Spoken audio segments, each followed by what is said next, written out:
Good afternoon, everyone, and welcome to Mountain Harmony Gardening. I'm Kristen, and today we're going to be talking about saving tomato seeds.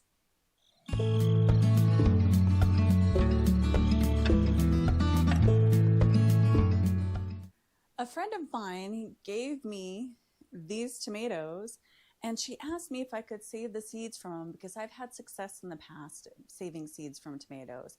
It's not exactly an easy process because they do have to ferment and sometimes they can go moldy and then you have to start over again. So what you need is you need a sharp knife to cut the tomatoes, a spoon, and since we're doing two different varieties, I have two different canning jars and then of course a little cutting board. So what you want to do is you want to cut the tomato in half, and then you want to scoop out all the pulp that's in the center of it.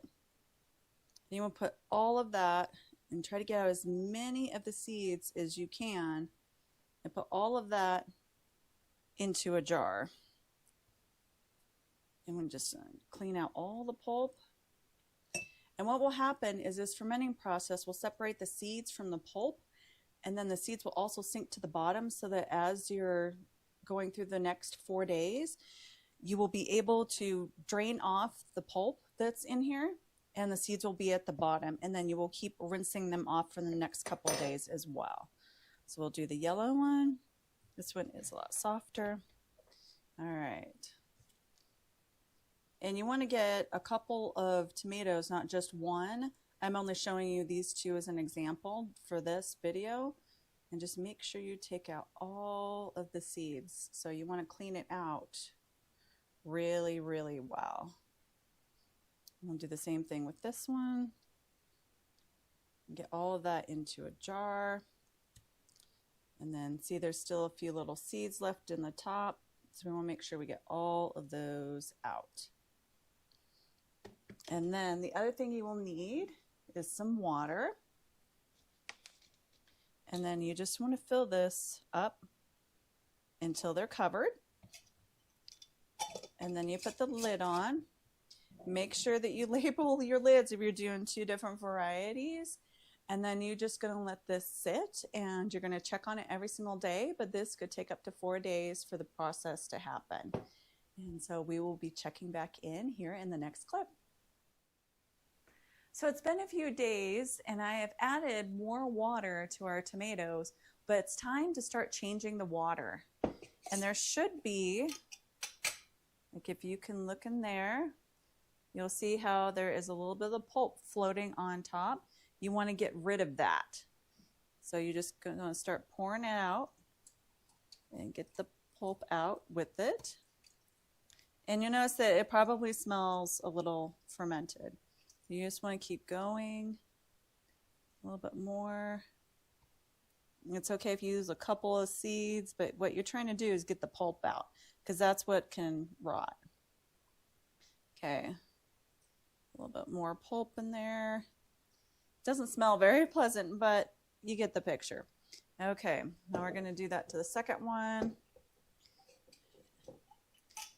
And this one doesn't have the pulp floating, it's more at the bottom.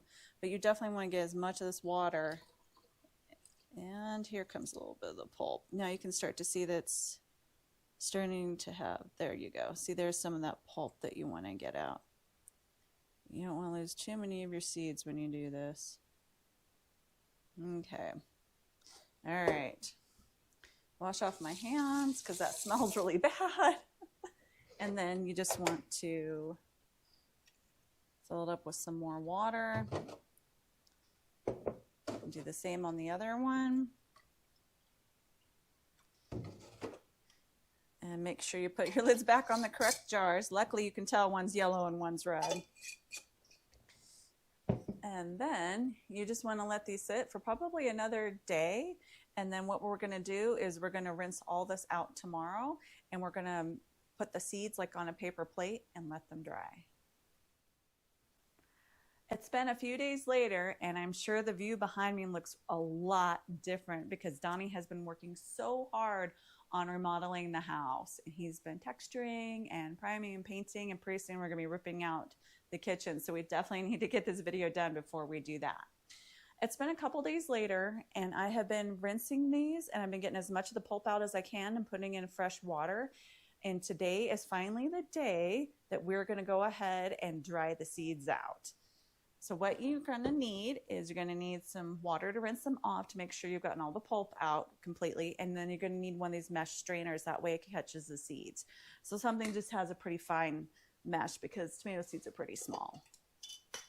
So I am just going to go ahead and here, see if we can get a zoom in. You can see all the little seeds settled down at the bottom, and there's still a little bit of pulp left. So these are the red ones, and we're just going to pour them out. Make sure I got them all out of the jar. And there you can see there's still a little pulp left that we can go ahead and kind of push through the strainer and kind of push these through the strainer as well. And then we're going to rinse it off, and just any water is fine. I don't have great tap water, so that's why I'm using bottled water for this. You just want to rinse them off. Give it a little bit of a tap, as much water off as possible. And now we're just going to kind of get them all out onto the plate. And you want to spread them out because you want to make sure that they don't mold or anything else. And I want to try to keep these on one side of the plate, and then we're going to put the yellow tomato seeds on the other. There's not a whole bunch, but my friend only gave me one of the red tomatoes, and I have probably more of the yellow tomatoes that she gave me. So what you want to do when you're selecting your tomatoes for this is you want to pick probably like your largest tomatoes. You want to make sure that they've completely ripened up. That way you know that the seeds are still viable in them.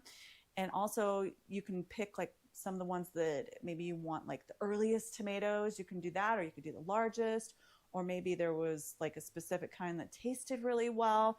So you want to kind of pick them for the traits that you want in the tomatoes. All right, now we're going to do the yellow ones. All right, and look at that. You can see in there, there's a lot more seeds in those because we had several more tomatoes. Oh yeah, look at all those seeds. Oh my goodness, there's a lot in there. I have to get a little more water and rinse it out again.